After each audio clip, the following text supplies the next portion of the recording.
Let's say good morning to our singular co-host this morning, New York Times best-selling author John Gilstrap. Good morning. Pleasure to have you here, sir. Pleasure to be here. One more hour to go. We are at halftime. Ready to start the third quarter kickoff here. The band was great during the halftime show. What a show. Yeah. What a show. Our guest in this segment is Senator Darren Thorne. He is a Republican out of the 15th, Hampshire County. Joins us this morning, I presume, from Hampshire County. Darren, good morning. How are you, sir? I'm good. How are you all doing this morning? And yes, I'm at home in Hampshire County. Very nice. You anywhere close to Romney, Darren? I am. I'm maybe 10 minutes. All right. Do you happen to know Julie Landis by chance? I do. Let me tell you something. Danny Staggers, who's originally from that area over there, we go to lunch with him once a month, once every couple months, and he always stops by Julie's place first and gets something that she's baked. Cake, cinnamon rolls, whatever. And she is a hidden talent in Hampshire County. That woman has world-class baking skills. well, great. Good that they do that. It's a good 20,000 calorie dessert. Right.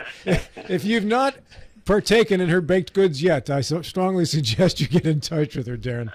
I have not, but I've heard a lot of people say that I need to do that. Yeah, I think she teaches home ec at the high school there, too. Darren, first and foremost, you are a farmer, and we've talked to you in the past, indeed, about that. And at this time, and I think the first time we talked to you about farming was because of the drought. And now we've got a lot of rain. And you're also the vice chair of agriculture.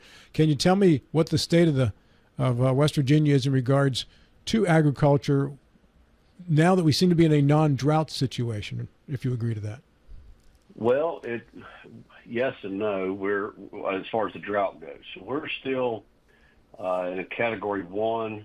Southern Hampshire County is so we still have some parts of West Virginia that are still in a drought. It's just not a serious drought at this point. So as long as we continue to get our rain like we're supposed to, it should we should hold pretty good and maybe come out of this spring.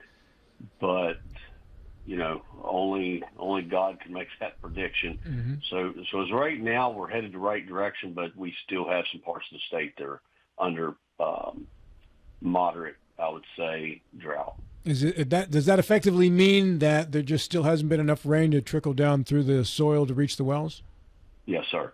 So, well, it's not a well problem as much as it is just your not enough groundwater in the ground to sustain our crops or pasture lands throughout the summer when it does get dry. So it's just a moisture content in the soil. But if the drought was to continue over years, then yes, we'll start having probably more problems with our wells than we do now. This is John Gilstrap. Good morning.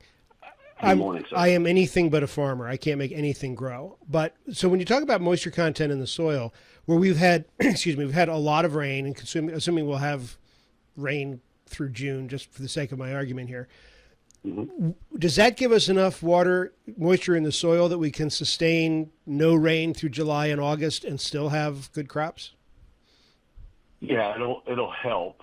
We always pray when it gets July and August that we get a little bit of rain through the months, but we expect it to dry up. But yes, if we can get a good, let's just say corn, if we can get a good root system going, and at this time of year our crop has got a good healthy start, then yes, that will help it get through July and August with minimum, our normal rain. If it gets triple digits like last year, late June, July, August, and no rain, then it just bakes it out of the ground. Darren, you do chicken farming, if I remember correctly. Is that accurate? Yes, sir. Okay. And not too long ago. Beef cattle. Beef cattle, too, yeah. Not too long ago, we had issues with the price of chicken, and probably still some, too. And eggs. Eggs are priced a bit better than they are now, but still not what they were a couple years ago. What is your situation with bird flu and the chicken population in Hampshire County? So we're still very fortunate in the state of West Virginia, and knock on wood, that we have not had any major outbreaks of bird flu. The only, and this is just my knowledge, the only case of the bird flu was, I believe, in Pocahontas County in a backyard flock. So it hasn't affected us at all. Now we our biosecurity, we continue to do that, just to make sure that we're careful. But West Virginia's been very fortunate not to have these problems. So we're doing okay.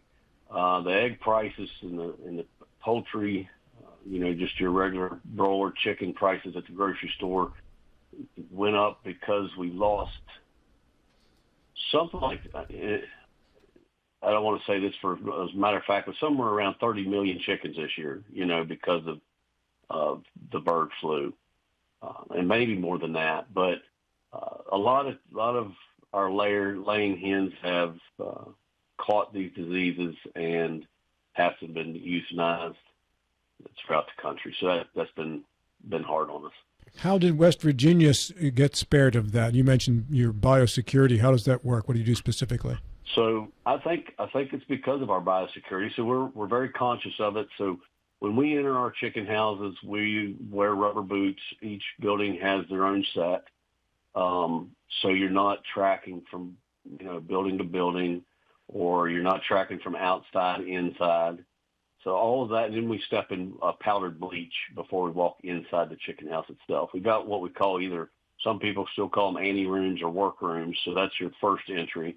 That's where you change your boots and step into stuff, and then you walk inside your building. So like this year when the bird flu came out, the commissioner of ag, he put out a notice that would ask, we didn't have any swap meets with poultry. We weren't allowed to do that.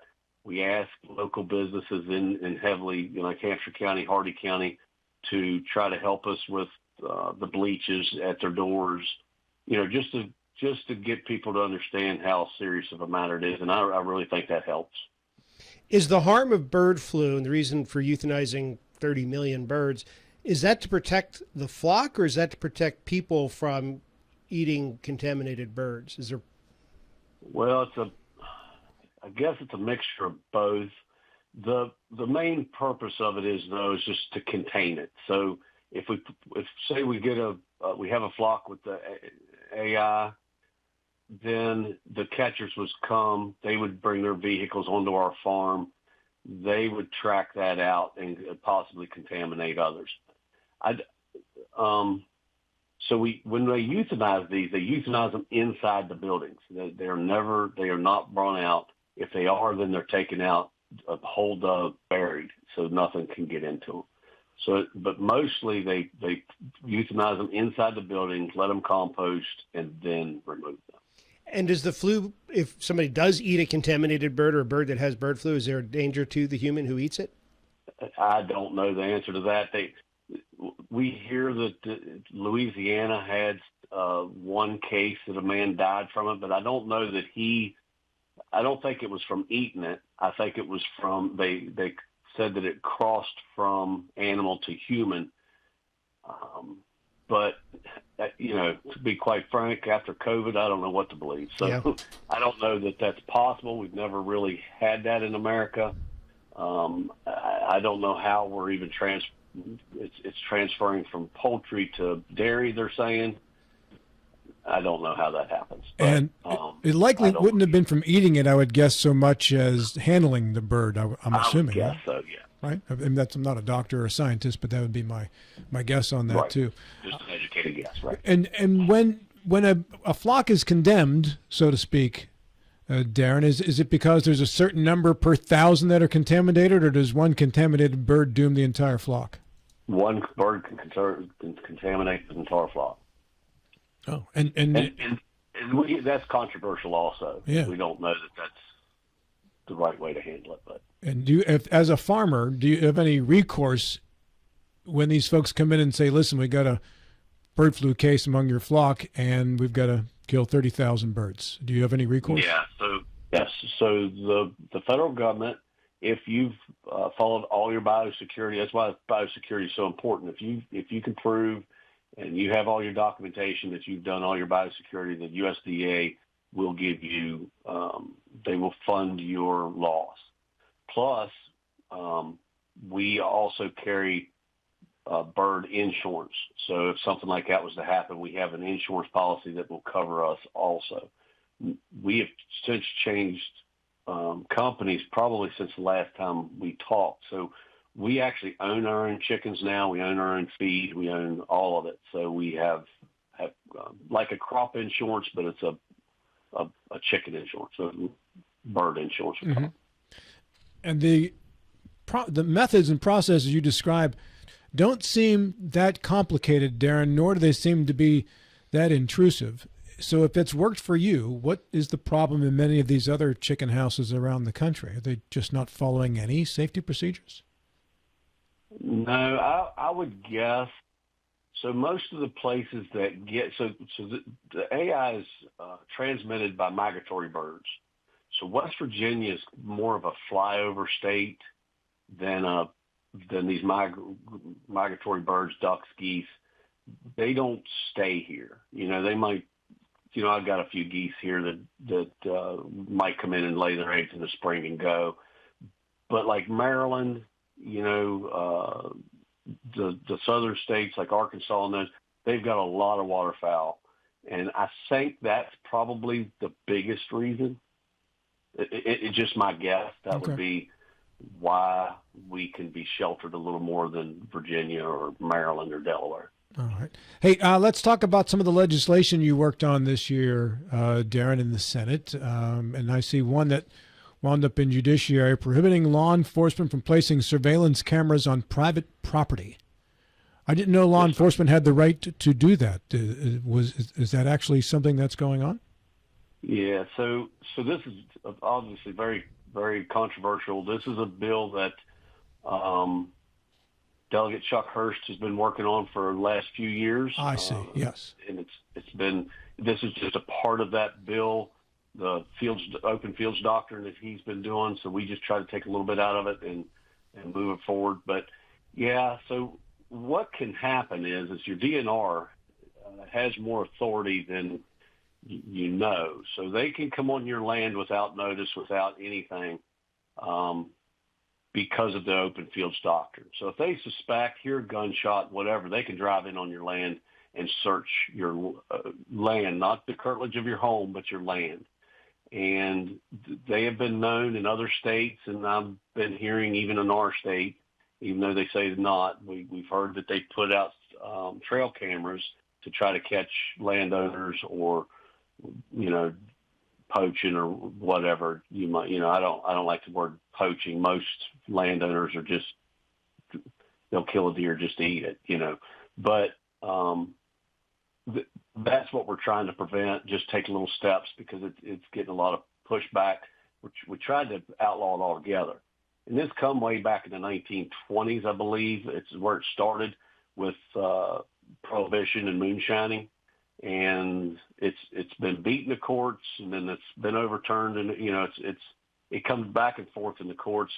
Chuck is more versed on this than I am about the years, but yeah, it could be a problem, a major problem within like Tennessee. They have since changed theirs. They had a big case down there a few years ago of this happening. And if I recall from discussing this with Delegate Hurst, is that let's say you've got 50 acres of land, and 1 acre of that is your house and the amount of yard that you mow and keep, so to speak, that they can't put the cameras on that acre that you keep, but it could go possibly on the other 49. Is that accurate?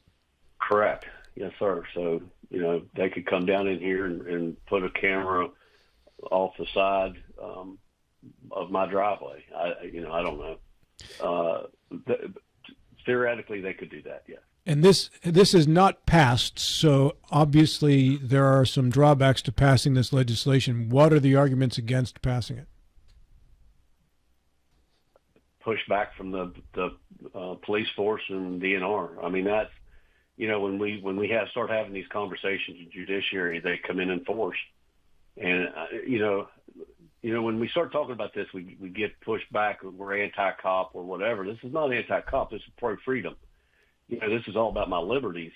And then if we're trying to make this a political statement, that's the wrong way to go. You know, they want to have these tools to make their job easier, but you know, they're taking my civil liberties as they're doing this, and that's you know, people like me and Chuck, we're not going to do this. We're not going to stand for this, so we'll continue to fight. We'll be as you know, as respectful as we can, but we're not going to, you know, we can't allow our government to step on our personal liberties, and that's just where we're at. Like, you know, I've had these conversations before. I'm not willing to give up my civil liberties for safety. So, you know, this is something that if they want to have, you know, I just can't even understand why you know, a police officer would want to have this power. I just don't. They swear an oath just like I do to uphold the Constitution of the United States and the state of West Virginia, and then they advocate for this kind of a law. It's entirely possible to be pro-police and anti-police state, right?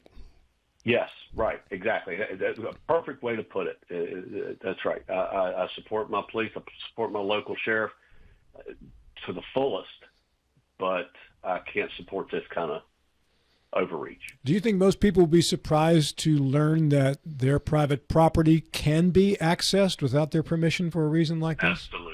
Absolutely. People, when we have these conversations with the public, they look at us like we've got two heads, that there's no way that this could be happening. But it can and does. If this happens to your private property, are you at least compensated for the use of your land? No, not that I know. They could come in and have it. They might have one on my, I mean, I'm not saying they do, but it's possible. They have a surveillance on my farm right now, and I would never know it. They could come in, put it in, take it out, and I'd never know the difference. And this is without a warrant? Without a warrant. Well, that just doesn't seem right. Is there something that stems from a basis of some sort for how this loophole in the law, or not even a loophole, I guess, this lack of a law to enforce this exists?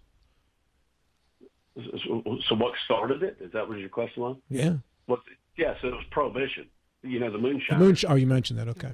Yeah, so the moonshiners, you know, they wanted to be able to catch the moonshiners, so the Supreme Court said that we had no that the Constitution did not protect us outside of our homes. So not change the subject, but I'm going to change the subject real quick. The Senate Bill 286, which was granting parents access to health records of a minor child, apparently got no traction at all. What were the arguments against granting parents access to their child's health records? We don't know. So another one, you know, this is another one that should be simple. That why in the world, you know, my child is under my custody care, in my care until they're 18 years old, but I can't access their records after they're 14. That makes no sense to me. I have to pay for their medical. If I don't, then I'm, you know, my kids could be taken away from me, but yet I can't access their medical records. And that was, you know, these are simple things. I thought that we had done that last year. Maybe I was wrong. I thought we fixed that last year. But, yeah, that's another law that just, you know, these things make no sense to me. Now, on the positive side, Senate Bill 765, establishing Troops to Teachers program. What was that? That actually got signed in Martinsburg this week. It did. Yes, we were there yesterday, signed with the governor. That bill, what it does is it gives these retired troop veterans a way to become teachers and gives them a pathway to become teachers easier. So, you know, this was a great bill. We've got these different, you know, we've got a lack of teachers in our state and our country, and these are just ways that we're trying to think outside the box and get get some teachers in the classrooms. And this was one of those bills. It was a very good bill. And Tom Willis and Bill Ridenhour worked together tirelessly on this and got it done. So they get all the credit. So does it effectively give credit for military training to count as training for teachers? Yes. Yeah. just gives an easier pathway. It's sort of like West Virginia Grown, where you can be a teacher and work at the same and go to school and do all this at the same time. So, like our principals, as long as they're working on a master's degree, they're already a teacher. They have a master, or they don't have a master's to become a principal. But if you're enrolled night classes or computer classes or whatever, then you can become a principal as you're in school.